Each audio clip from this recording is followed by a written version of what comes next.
تاجدار ختم نبوت حضرت محمد مصطفیٰ صلی اللہ علیہ وسلم کے وصال باکمال کا دل سوز واقعہ۔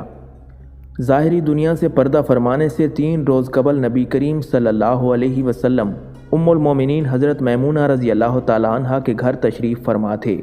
آپ صلی اللہ علیہ وسلم نے ارشاد فرمایا، میری ازواج کو جمع کریں۔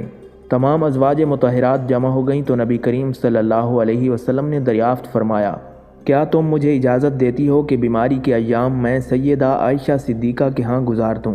سب نے کہا، اللہ کے رسول، آپ کو اجازت ہے۔ آپ صلی اللہ علیہ وسلم نے اٹھنا چاہا لیکن اٹھ نہ پائے۔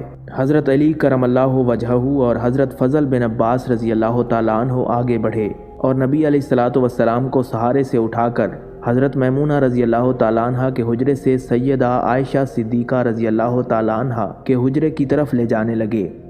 اس وقت صحابہ کرام نے حضور اکرم صلی اللہ علیہ وسلم کو بیماری کی حالت میں پہلی بار دیکھا تھا۔ وہ ایک دوسرے سے پوچھنے لگے کہ آپ صلی اللہ علیہ وسلم کو کیا ہو گیا؟ ہمارے محبوب نبی علیہ الصلوۃ والسلام کو کیا ہو گیا؟ لوگ مسجد میں جمع ہونا شروع ہو گئے اور مسجد نبوی میں ایک رش لگ گیا۔ حضور علیہ الصلوۃ والسلام کا پسینہ شدت سے بہہ رہا تھا۔ حضرت عائشہ صدیقہ رضی اللہ تعالیٰ عنہ فرماتی ہیں کہ میں نے زندگی میں کبھی کسی کا اتنا پسینہ بہتے نہیں دیکھا، اور فرماتی ہیں میں رسول اللہ صلی اللہ علیہ وسلم کے دست مبارک کو پکڑتی اور اس کو چہرہ اقدس پر پھیر دیتی۔ مزید فرماتی ہیں کہ حضور اکرم صلی اللہ علیہ وسلم کی زبان اقدس پر یہی ورد جاری تھا، لا الہ الا اللہ، بے شک موت کی بھی اپنی سختیاں ہیں۔ اسی اثناء میں مسجد کے اندر سے سرکار دو عالم صلی اللہ علیہ وسلم کے بارے میں خوف کی وجہ سے لوگوں کا شور بڑھنے لگا۔ نبی علیہ الصلوۃ والسلام نے پوچھا، یہ کیسی آوازیں ہیں؟ عرض کیا گیا، اے اللہ کے رسول، یہ لوگ آپ کی حالت سے خوف زدہ ہیں۔ ارشاد فرمایا، مجھے ان کے پاس لے چلو۔ پھر آپ نے اٹھنے کا ارادہ فرمایا لیکن اٹھ نہ سکے۔ آپ علیہ الصلوۃ والسلام کے جسم اطہر پر 7 مشکیزیں پانی کے بہائے گئے۔ تب کہیں جا کر کچھ افاقہ ہوا اور سہارے سے اٹھا کر ممبر پر لایا گیا۔ یہ رسول اللہ صلی اللہ علیہ وسلم کا آخری خطبہ تھا اور آپ علیہ الصلوۃ والسلام کے آخری کلمات تھے۔ سرکار دو جہاں صلی اللہ علیہ وسلم نے ارشاد فرمایا، اے لوگو، شاید تمہیں میری موت کا خوف ہے۔ سب نے کہا، جی ہاں اے اللہ کے رسول۔ فرمایا، تم سے میری ملاقات کی جگہ یہ دنیا نہیں ہے، بلکہ تم سے میری ملاقات کی جگہ حوض کوثر ہے۔ اللہ کی قسم، میں یہیں سے حوض کوثر کو دیکھ رہا ہوں۔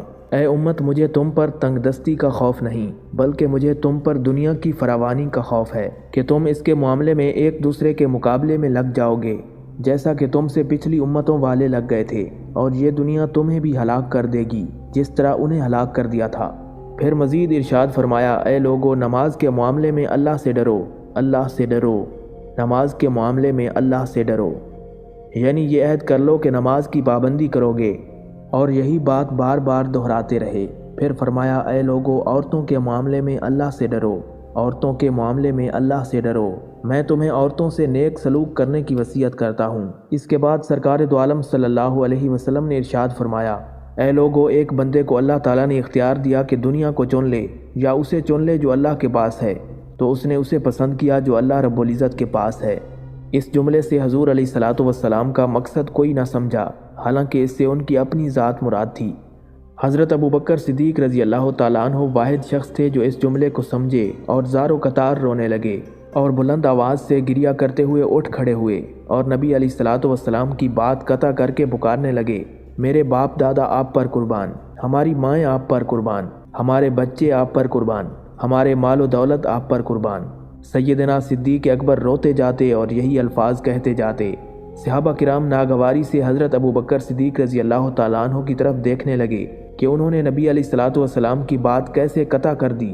اس پر نبی کریم صلی اللہ علیہ وسلم نے حضرت ابوبکر صدیق رضی اللہ تعالیٰ عنہ کا دفاع ان الفاظ میں فرمایا، اے لوگو، ابوبکر کو چھوڑ دو کہ تم میں سے ایسا کوئی نہیں جس نے ہمارے ساتھ بھلائی کی ہو اور ہم نے اس کا بدلہ نہ دے دیا ہو، سوائے ابوبکر کے جس کا بدلہ میں نہیں دے سکا، اس کا بدلہ میں نے اللہ پر چھوڑ دیا۔ مسجد نبوی میں کھلنے والے تمام دروازے بند کر دیے جائیں، سوائے ابوبکر کے دروازے کے جو کبھی بند نہ ہوگا۔ آخر میں سرور کائنات صلی اللہ علیہ وسلم نے آخری دعا کے طور پر ارشاد فرمایا، اللہ تمہیں ٹھکانہ دے، اللہ تمہاری حفاظت کرے، تمہاری مدد کرے، تمہاری تائید کرے۔ اور آخری بات جو ممبر سے اترنے سے پہلے امت کو مخاطب کر کے ارشاد فرمائی وہ یہ تھی، اے لوگو، قیامت تک آنے والے میرے ہر امتی کو میرا سلام پہنچا دینا۔ اس کے بعد تاجدار کائنات کو ممبر سے اٹھا کر گھر لے جایا گیا۔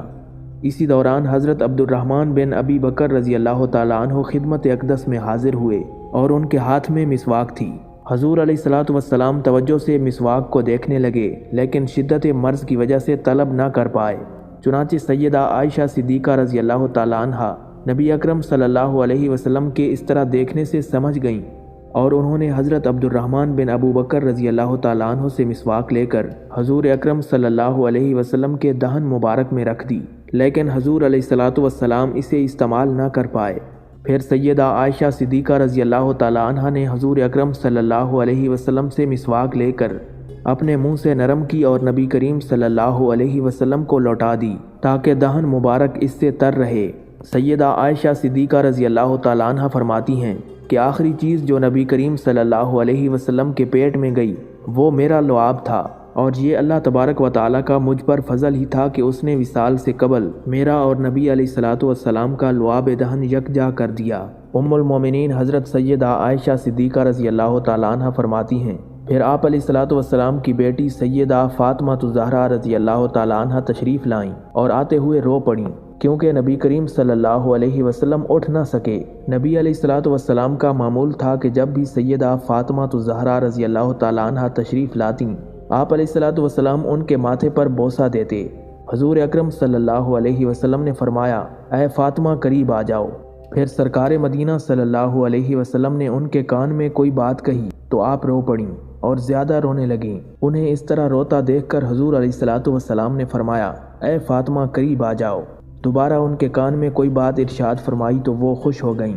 تاجدار مدینہ صلی اللہ علیہ وسلم کے وصال باکمال کے بعد میں نے سیدہ فاطمہ الزہرا رضی اللہ تعالیٰ عنہ سے پوچھا وہ کیا بات تھی جس پر آپ پہلے روئیں اور پھر خوشی کا اظہار کیا؟ سیدہ فاطمہ الزہرا رضی اللہ تعالیٰ عنہ کہنے لگیں، جب پہلی بار تاجدار کائنات کے قریب گئیں تو فرمایا، اے فاطمہ، میں آج رات اس دنیا سے کوچ کرنے والا ہوں، جس پر میں بے اختیار رو پڑی۔ پھر جب آپ علیہ الصلوۃ والسلام نے مجھے بے تحاشا روتے دیکھا تو فرمانے لگے، اے فاطمہ، میرے اہل خانہ میں سب سے پہلے تم مجھ سے عامل ہوگی، جس پر میں خوش ہو گئی۔ سیدہ عائشہ صدیقہ رضی اللہ تعالیٰ عنہ فرماتی ہیں کہ نبی علیہ الصلوۃ والسلام نے سب کو باہر جانے کا حکم دے کر مجھ سے فرمایا، عائشہ میرے قریب آ جاؤ۔ نبی اکرم صلی اللہ علیہ وسلم نے اپنی زوجہ کے سینے پر ٹیک لگائی اور ہاتھ آسمان کی طرف بلند کر کے فرمانے لگے، مجھے وہ اعلیٰ اور عمدہ رفاقت پسند ہے۔ میں اللہ کے انبیاء، صدیقین، شہداء اور صالحین کی رفاقت کو اختیار کرتا ہوں۔ حضرت عائشہ صدیقہ رضی اللہ تعالیٰ عنہ فرماتی ہیں کہ میں سمجھ گئی کہ انہوں نے آخرت کو چن لیا ہے۔ حضرت جبریل علیہ السلام خدمت اقدس میں حاضر ہو کر یوں گویا ہوئے، یا رسول اللہ صلی اللہ علیہ وسلم، ملک الموت دروازے پر کھڑے ہیں اور اندر آنے کی اجازت چاہتے ہیں۔ آپ سے پہلے انہوں نے کسی سے اجازت نہیں مانگی۔ آپ علیہ الصلوۃ والسلام نے ارشاد فرمایا، جبریل اسے اندر آنے دو۔ چنانچہ ملک الموت نبی کریم صلی اللہ علیہ وسلم کے گھر میں داخل ہوئے اور کہا، السلام علیکہ یا رسول اللہ، مجھے اللہ تعالیٰ نے آپ کی چاہت جاننے کے لیے بھیجا ہے۔ کیا آپ اس دنیا میں رہنا چاہتے ہیں یا اللہ کے پاس جانا پسند کرتے ہیں؟ نبی اکرم صلی اللہ علیہ وسلم نے ارشاد فرمایا، مجھے اعلیٰ اور عمدہ رفاقت پسند ہے۔ ملک الموت حضرت صلی اللہ علیہ وسلم کے سرہانے کھڑے ہوئے اور کہنے لگے، اے پاکیزہ روح، اے محمد بن عبداللہ کی روح، اللہ کی رضا اور خوشنودی کی طرف روانہ ہو، راضی ہو جانے والے پروردگار کی طرف جو غضبناک نہیں ہوتا۔ سیدہ عائشہ صدیقہ رضی اللہ تعالیٰ عنہ فرماتی ہیں کہ پھر نبی کریم صلی اللہ علیہ وسلم کا ہاتھ نیچے ہو گیا اور سر مبارک میرے سینے پر بھاری ہونے لگا۔ میں سمجھ گئی کہ رسول اللہ صلی اللہ علیہ وسلم کا وصال ہو گیا ہے۔ مجھے اور کچھ سمجھ نہ آیا۔ میں اپنے حجرے سے نکلی اور مسجد کی طرف دروازہ کھول کر کہا، رسول اللہ کا وصال ہو گیا۔ مسجد آہوں اور نالوں سے گونجنے لگی۔ ادھر حضرت علی رضی اللہ تعالیٰ عنہ جہاں کھڑے تھے وہیں بیٹھ گئے، پھر ہلنے کی طاقت نہ رہی۔ ادھر عثمان بن عفان رضی اللہ تعالیٰ عنہ بچوں کی طرح رونے لگے اور حضرت سیدنا عمر رضی اللہ تعالیٰ عنہ تلوار بلند کر کے کہنے لگے، خبردار جو کسی نے کہا کہ رسول اللہ کا وصال ہو گیا ہے، میں ایسے شخص کی گردن اڑا دوں گا۔ میرے آقا تو اللہ کی طرف ملاقات کرنے گئے ہیں، جیسے موسیٰ علیہ السلام اپنے رب سے ملاقات کو گئے تھے۔ وہ لوٹ آئیں گے، بہت جلد لوٹ آئیں گے۔ اب جو وفات کی خبر سنائے گا میں اسے قتل کر دوں گا۔ اس موقع پر سب سے زیادہ تحمل، برداشت اور صبر کرنے والی شخصیت حضرت سیدنا ابو بکر صدیق رضی اللہ تعالیٰ عنہ کی تھی۔ آپ حجرہ نبوی میں داخل ہوئے، حضور علیہ الصلوۃ والسلام کے سینے پر سر رکھ کر کہنے لگے، میرا پیارا دوست، میرا مخلص ساتھی، تیرا محبوب آیا ہے۔ سرور دو جہاں صلی اللہ علیہ وسلم کے ماتھے پر بوسہ دیا اور کہنے لگے، یا رسول اللہ صلی اللہ علیہ وسلم، آپ اس دنیا سے رخصت ہو گئے۔ اس کے بعد حضرت سیدنا ابو بکر صدیق رضی اللہ تعالیٰ عنہ باہر آئے اور خطبہ ارشاد فرمایا، جو شخص حضرت محمد صلی اللہ علیہ وسلم کی عبادت کرتا ہے وہ سن لے کہ حضرت صلی اللہ علیہ وسلم نے اس دنیا سے پردہ فرما لیا ہے، اور جو اللہ تعالیٰ کی عبادت کرتا ہے وہ جان لے کہ اللہ تعالیٰ کی ذات ہمیشہ زندہ رہنے والی ہے، جسے موت نہیں آتی۔ حضرت عمر رضی اللہ تعالیٰ عنہ کے ہاتھ سے تلوار گر گئی۔ سیدنا عمر رضی اللہ تعالیٰ عنہ فرماتے ہیں، پھر میں کوئی تنہائی کی جگہ تلاش کرنے لگا جہاں اکیلا بیٹھ کر رو جاؤں۔ پھر تاجدار مدینہ صلی اللہ علیہ وسلم کی تدفین کر دی گئی۔ سیدہ فاطمہ الزہرا رضی اللہ تعالیٰ عنہ فرماتی ہیں، تم نے کیسے گوارا کر لیا کہ حبیب خدا صلی اللہ علیہ وسلم کے چہرہ انور پر مٹی ڈالو؟ پھر کہنے لگیں، اے میرے پیارے بابا جان، آپ اپنے رب کے بلاوے پر چل دیے۔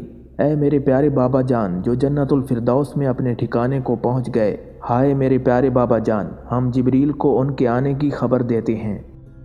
حضرت علی رضی اللہ تعالیٰ عنہ بیان کرتے ہیں کہ جب ہم لوگ حضور علیہ الصلوۃ والسلام کی تجہیز و تکفین کی تیاری کرنے لگے تو باہر بہت سے لوگ جمع ہو گئے، اس لیے ہم نے دروازہ اندر سے بند کر دیا۔ اس پر انصار نے پکار کر کہا، ہم حضور علیہ الصلوۃ والسلام کے ماموں ہیں اور ہمیں اسلام میں نمایاں مقام حاصل ہے۔ قریش نے پکار کر کہا، ہم حضور علیہ الصلوۃ والسلام کے والد کے خاندان کے لوگ ہیں۔ یعنی انصار اور قریش کے لوگ سب ہی اندر جا کر حضور علیہ الصلوۃ والسلام کے غسل وغیرہ دینے میں شریک ہونا چاہتے تھے۔ اس پر حضرت ابو بکر صدیق رضی اللہ تعالیٰ عنہ نے بلند آواز سے فرمایا، اے مسلمانوں، ہر خاندان اور قریبی رشتہ دار اپنے جنازے کے دوسروں سے زیادہ حقدار ہوتے ہیں، لہٰذا حضور علیہ الصلوۃ والسلام کے چچا حضرت عباس اور چچا زاد بھائی زیادہ حقدار ہیں، اس لیے ہم تمہیں خدا کا واسطہ دے کر کہتے ہیں کہ تم اندر نہ آؤ، کیونکہ اگر تم سب اندر آ جاؤ گے تو جو زیادہ حقدار ہیں وہ پیچھے رہ جائیں گے۔ اللہ کی قسم اندر صرف وہی آئے گا جسے بلایا جائے گا۔ انصار نے پکار کر کہا، حضور صلی اللہ علیہ وسلم کی تجہیز و تکفین میں ہمارا بھی حق ہے، حضور ہمارے بھانجے ہیں اور اسلام میں ہمارا مقام بہت بڑا ہے۔ اہل قریش نے یہ مطالبہ حضرت ابوبکر صدیق رضی اللہ تعالیٰ عنہ کے سامنے پیش کیا تو انہوں نے فرمایا کہ قریبی رشتہ دار اور خاندان والے اس کام کے زیادہ حقدار ہیں، لہٰذا تم یہ مطالبہ حضرت علی اور حضرت عباس کے سامنے پیش کرو، کیونکہ ان کے پاس ہی یہ اختیار ہے کہ اندر جانے کی اجازت دیں۔ حضرت علی رضی اللہ تعالیٰ عنہ حضور علیہ الصلوۃ والسلام کے سامنے کھڑے ہو کر عرض کرنے لگے، میرے والد آپ پر قربان ہوں، آپ زندگی میں بھی پاک تھے اور انتقال کے بعد بھی پاک ہیں۔ حضور علیہ الصلوۃ والسلام کے جسم سے ایسی عمدہ خوشبو مہک رہی تھی کہ لوگوں نے ویسی خوشبو کبھی نہیں دیکھی تھی۔ پھر حضرت عباس نے حضرت علی سے فرمایا، اب رونا بند کرو اور اپنے محبوب نبی کی تجہیز و تکفین کی طرف متوجہ ہو جاؤ۔ اس پر حضرت علی رضی اللہ تعالیٰ عنہ نے فرمایا، حضرت فضل بن عباس کو اندر میرے پاس بھیج دو۔ انصار نے کہا، ہم تمہیں اللہ رب العزت اور اس کے رسول سے اپنے تعلق کا واسطہ دے کر کہتے ہیں کہ حضور نبی کریم صلی اللہ علیہ وسلم کے غسل اور کفن میں ہمارا بھی حصہ ہو۔ اس پر حضرت علی نے کہا، اپنا ایک آدمی اندر بھیج دو۔ چنانچہ انصار نے اپنا ایک آدمی اندر بھیجا جس کا نام اوس بن خولی تھا، وہ ایک ہاتھ میں گھڑا بھی اٹھائے ہوئے تھا۔ یہ حضرات ابھی اندر ہی تھے، غسل دینا شروع نہیں کیا تھا کہ انہیں یہ آواز سنائی دی کہ رسول اللہ صلی اللہ علیہ وسلم کے کپڑے مت اتارو، اور وہ جیسے ہیں ویسے ہی ان کو قمیض میں غسل دے دو۔ اللہ تعالیٰ نے فرشتے کے ذریعے ان حضرات کی اس موقع پر رہبری فرمائی۔ چنانچہ حضرت علی رضی اللہ تعالیٰ عنہ نے حضور نبی کریم صلی اللہ علیہ وسلم کو غسل دیا۔ وہ قمیض کے نیچے ہاتھ ڈال کر جسم کو نہلاتے رہے اور حضرت فضل پردے کے لیے چادر تھامے ہوئے تھے۔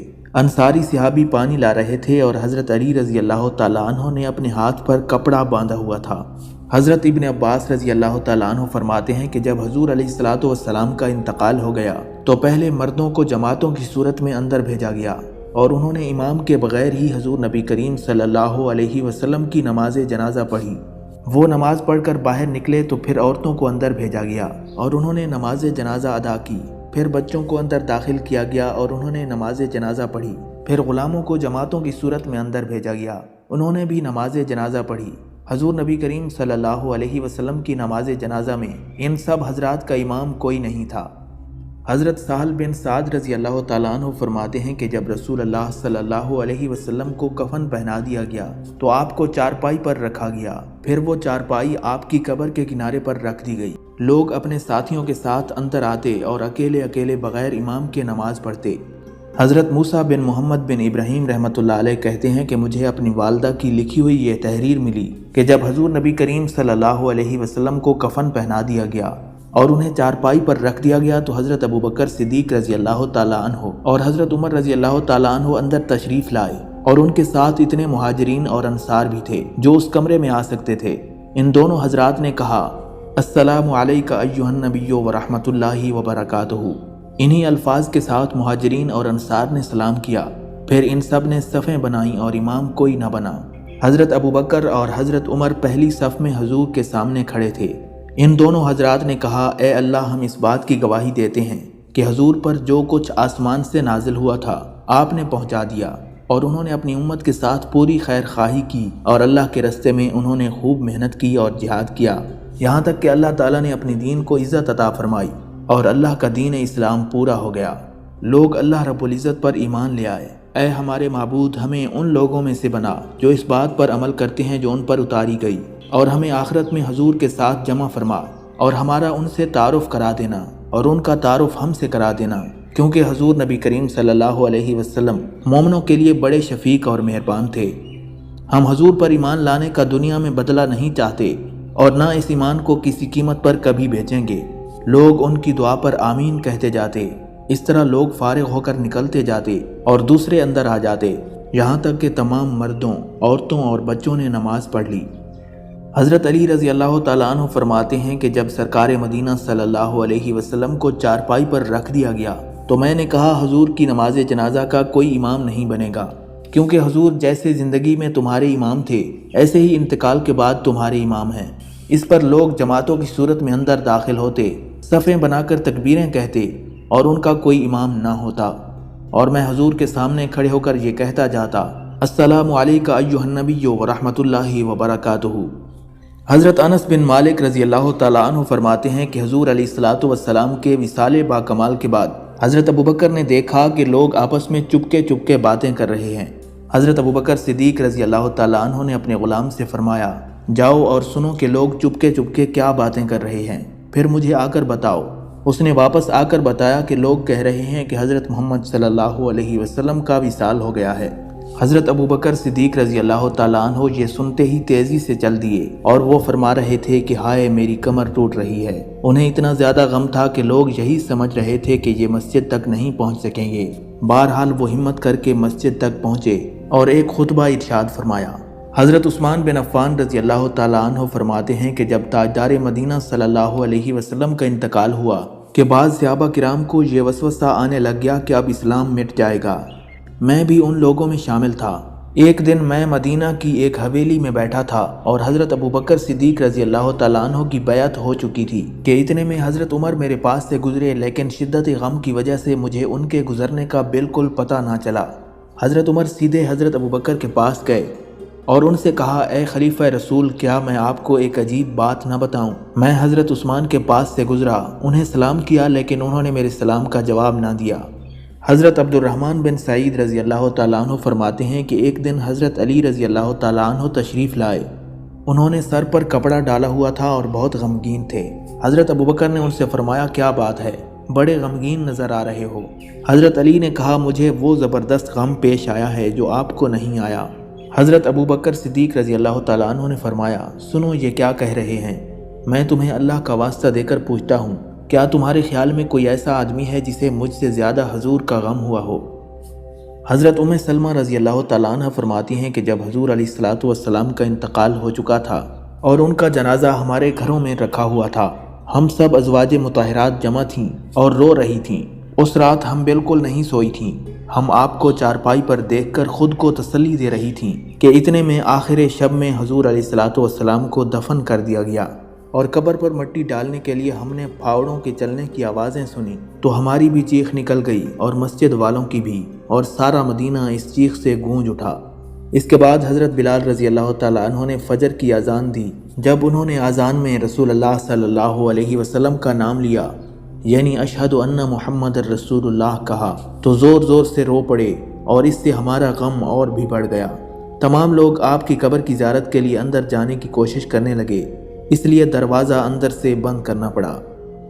حضرت ابو ذؤیب رضی اللہ تعالیٰ عنہ فرماتے ہیں کہ میں مدینہ منورہ آیا تو میں نے دیکھا کہ مدینہ والے اونچی آواز سے ایسے زور زور سے رو رہے ہیں جس طرح سارے حاجی احرام کی حالت میں زور زور سے لبیک کہہ رہے ہوں۔ میں نے پوچھا کیا ہوا؟ لوگوں نے بتایا کہ حضور کا وصال ہو گیا۔ حضرت عبید اللہ بن عمیر رضی اللہ تعالیٰ عنہ فرماتے ہیں کہ جب حضور علیہ السلام کا وصال ہوا اس وقت مکہ مکرمہ اور اس کے آس پاس کے علاقے کے امیر حضرت عطاب بن اسید تھے۔ جب مکہ والوں کو حضور کے انتقال کی خبر ملی تو مسجد حرام میں بیٹھے ہوئے سارے مسلمان زور زور سے رونے لگ گئے، اور شدت غم کی وجہ سے حضرت عطاب تو مکہ مکرمہ سے باہر ایک گھاٹی میں چلے گئے تاکہ تنہائی میں بیٹھ کر روتے رہیں۔ حضرت سہیل بن عمرو نے آ کر حضرت عطاب کو کہا تنہائی چھوڑ دو اور کھڑے ہو کر لوگوں میں بات کرو۔ انہوں نے کہا حضور علیہ السلام کے انتقال کی وجہ سے مجھ میں بات کرنے کی ہمت نہیں۔ حضرت سہیل نے کہا آپ میرے ساتھ چلیں، آپ کی جگہ میں بات کروں گا۔ چنانچہ دونوں اس گھاٹی سے نکل کر مسجد حرام آئے اور حضرت سہیل نے کھڑے ہو کر بیان کیا۔ انہوں نے اللہ کی حمد و ثنا کے بعد اپنے بیان میں وہ تمام باتیں کہہ دیں جو حضرت ابو بکر نے مدینہ میں ارشاد فرمائی تھیں۔ حضرت ابو جعفر رضی اللہ تعالیٰ عنہ فرماتے ہیں کہ میں نے حضور علیہ السلام کے انتقال کے بعد کبھی حضرت فاطمہ رضی اللہ تعالیٰ عنہ کو مسکراتے نہیں دیکھا، ہاں صرف تھوڑا سا مسکرا لیتی جس سے چہرے کی ایک جانب ذرا لمبی ہو جاتی۔ حضرت ابن عمر رضی اللہ تعالیٰ عنہ فرماتے ہیں کہ حضور علیہ السلام کے انتقال پر لوگ رونے لگے اور کہنے لگے اللہ کی قسم ہماری تمنا یہ تھی کہ ہم حضور سے پہلے مر جاتے، کیونکہ اب ہمیں خطرہ ہے کہ آپ کے بعد کہیں ہم فتنوں میں نہ مبتلا ہو جائیں۔ ایک رات حضرت عمر بن خطاب رضی اللہ تعالیٰ عنہ دیکھ بھال کرنے کے لیے نکلے تو آپ نے ایک گھر میں چراغ جلتے ہوئے دیکھا۔ آپ اس گھر کے قریب گئے اور دیکھا کہ ایک بڑھیا کاٹنے کے لیے اپنا اون تیر سے دھن رہی ہے اور حضور علیہ السلام کو یاد کر کے اشعار پڑھ رہی ہے۔ یہ محبت بھرے اشعار سن کر حضرت عمر بیٹھ کر رونے لگے اور بڑی دیر تک روتے رہے۔ حضرت مثنی بن سعید رحمۃ اللہ علیہ فرماتے ہیں کہ میں نے حضرت انس بن مالک رضی اللہ تعالیٰ عنہ کو یہ فرماتے ہوئے سنا کہ میں ہر رات حبیب خدا حضرت محمد مصطفیٰ صلی اللہ علیہ وسلم کو خواب میں دیکھتا ہوں اور وہ یہ فرما کر رونے لگ پڑے۔